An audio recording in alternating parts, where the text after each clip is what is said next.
In the 12th century, the land now called Mongolia was a vast, treeless grassland known as the steppe. Scattered families survived here by herding livestock across this brutal wilderness of freezing winters and brief summers. They had no cities, no writing, and no unified ruler. Yet within one generation, these nomads would forge the largest connected land empire in human history.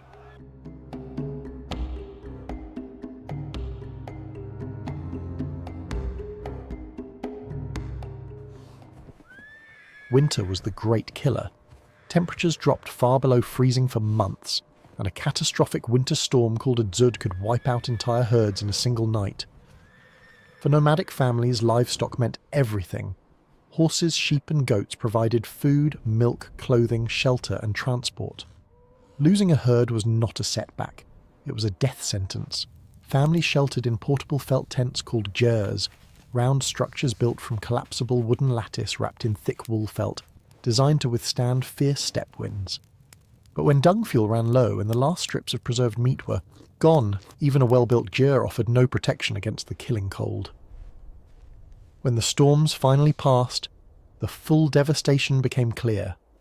Animals that had been healthy just weeks before now lay frozen beneath the drifted snow. A family that entered winter with a modest herd could emerge in spring with nothing at all. The grim work of salvaging frozen carcasses began at once, cracking through ice to cut away whatever meat, hide, and bone could still be used. Nothing was wasted. Nothing could be left behind. Those who lost everything had to walk. Entire families crossed the open steppe on foot, leading a single bony ox loaded with their last possessions, searching for a river to forage beside or a distant clan willing to take them in. Without horses or warriors, they were the most vulnerable people on Earth. A lone rider on a far ridgeline could mean rescue or ruin, and there was simply no way to know which until he moved. Not every encounter on the steppe ended in violence, but everyone carried that possibility. Survival often depended on the willingness of strangers to help. A displaced family arriving at an unfamiliar camp had nothing to offer but extra hands and loyalty, and whether they were welcomed or turned away could decide if they lived through the season. The camps that took them in were barely surviving themselves. Small clusters of worn shelters surrounded by thin animals and dwindling stores. What kept these people alive was skill passed down through generations. From earliest childhood, every person in a nomadic clan learned the crafts the steppe demanded. Boys as young as 4 were lifted onto horseback and expected to ride. By 10, most could gallop bareback at full speed across broken ground. Archery followed, first on foot, then from the saddle at a full gallop. The Mongol composite bow was a remarkable weapon, built from layers of wood, animal horn and dried sinew carefully glued, and bound together. Short enough to fire from horseback, it could still kill at distances well beyond 200 paces. Mastering it required years of daily practice. Girls learned equally vital skills: processing raw animal hides into usable leather, preserving meat for long storage, and preparing aerug, a fermented drink made from mare's milk that provided essential nutrition when solid food was scarce. Every member of the clan worked, because nobody could afford to be idle. Even hunting, a daily necessity, often returned little.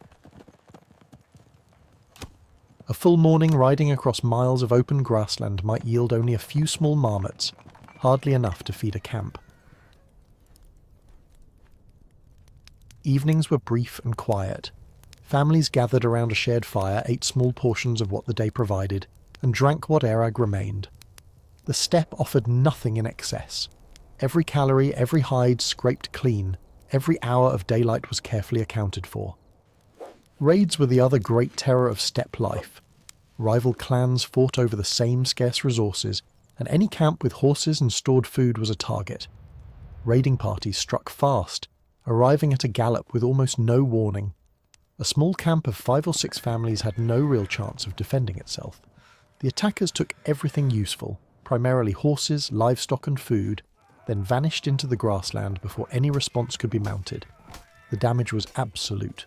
A single raid could strip a clan of every horse, every goat, and every stored provision. Without animals, a nomadic family could not travel, could not hunt effectively, and had no way to rebuild. The people left behind had nothing but what they carried on their backs. Wounded, hungry, and exposed on the open plain, they faced a grim choice: stay beside the wreckage and starve, or walk and hope to find help before their strength ran out. Many chose to walk. Entire families set out on foot across the grassland, carrying children and whatever scraps they had salvaged. They headed for rivers where wild roots, fish and fresh water offered at least a bare chance of survival. Crude shelters of sticks and torn hides replaced the sturdy jeers they had lost. Meals shrank to handfuls of foraged plants and small fish caught by hand in shallow water. This was existence stripped to its most desperate, without the security that even the poorest nomadic camp once provided. Yet the steppe was not only a place of cruelty. Just as a clan could be destroyed overnight, it could also be rebuilt through alliance. Riders appearing on the horizon did not always mean another attack. Sometimes they meant rescue. Scattered survivors and displaced families often found one another after violence and chose to band together for protection. These fragile alliances, born from shared desperation rather than strength, were the very first seeds of something far larger. An alliance on the steppe began with the simplest of gestures, a gift of food, a spare horse, an offer to share grazing land. For people who had lost everything, even a small act of generosity could mean the difference between death and survival. When two groups chose to merge, they pooled their animals, their labour and their fighting strength. A camp that had been too weak to defend itself suddenly had enough riders to discourage all but the largest raiding parties. But alliances also required something more difficult than generosity. They required trust. Clan leaders met face to face, exchanged gifts, and made promises of mutual aid. These negotiations were serious and tense, because betrayal on the steppe was as common as cooperation. A leader who accepted an alliance was staking his people's survival on the word of a stranger. When it worked, the results were transformative. Two small clans of 15 riders could become one group of 30, strong enough to hold territory and attract more followers. This was the pattern that would eventually reshape the entire steppe. One alliance led to another. A growing camp attracted attention from distant clans who saw the advantage of joining a stronger group. Messengers rode out across the grassland carrying invitations and proposals. Each new alliance brought more warriors, more horses, and more resources. Training began in earnest, with riders from different clans drilling together, learning to move as a coordinated force rather than a loose collection of individuals.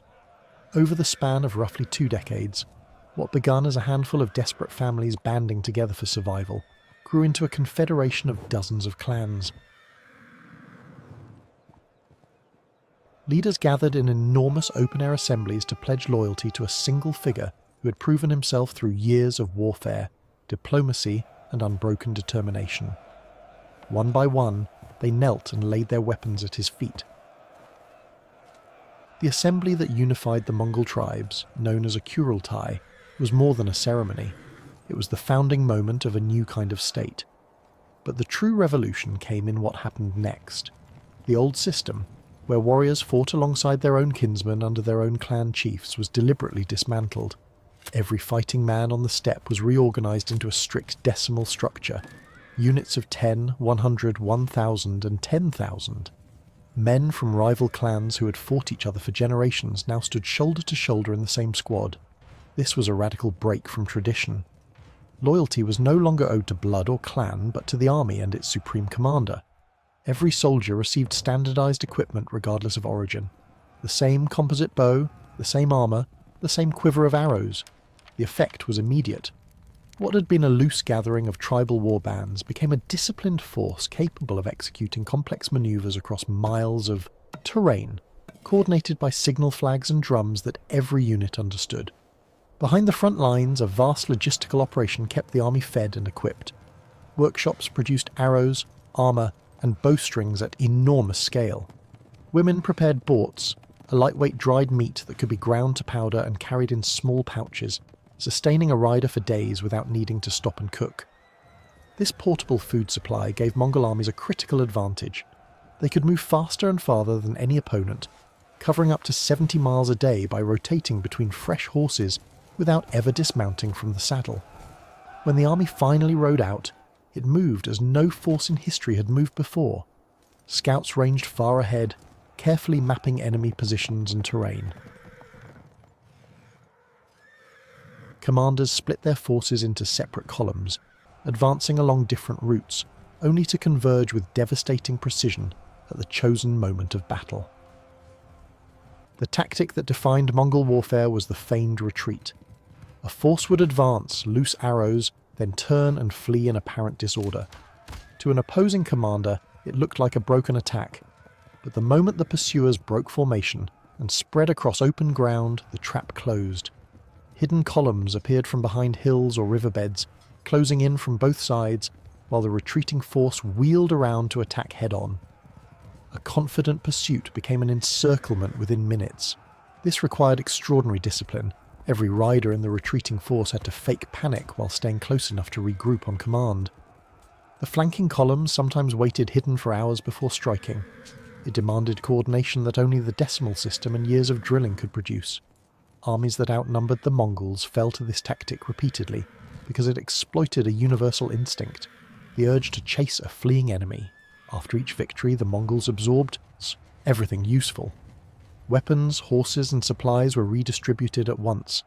Skilled craftsmen and engineers were spared and put to work. This became critical as the army moved beyond the steppe and faced something new. Massive fortified cities with walls of stone and mud brick designed to endure prolonged siege. The Mongols had no tradition of siege warfare. They were horsemen of the open plain, but they adapted with startling speed, forcing captured engineers to build siege machines called trebuchets, giant wooden devices that used heavy counterweights to hurl stones across great distances. These machines pounded walls until cracks spread and entire sections collapsed inward.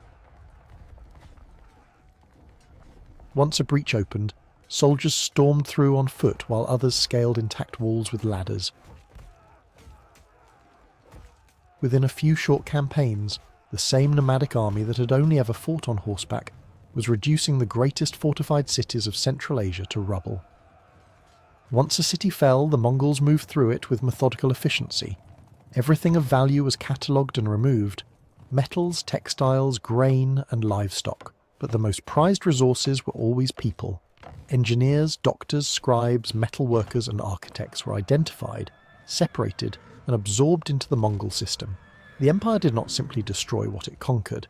It harvested the skills of every civilization it encountered and turned them to its advantage. This steady absorption of foreign expertise transformed the Mongols from a purely military force into an administrative empire. A communication network called the Yam connected the far reaches of Mongol territory through a chain of relay stations, each stocked with fresh horses and riders. A message could cross the entire empire in days, faster than any information system on Earth at that time. The Yam gave the empire something no previous steppe power had possessed: centralized control over a vast, diverse territory.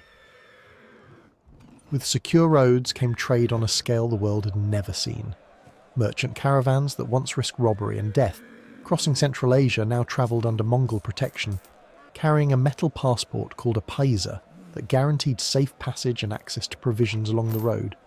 Silk, spices, ceramics, metalwork and ideas flowed freely between China, Persia, Europe and the steppe. Towns along these routes grew into busy, multicultural hubs where people from civilizations separated by thousands of miles met and exchanged goods for the very first time. What had begun in frozen desperation on an empty plain had become the largest connected land empire the world had ever seen.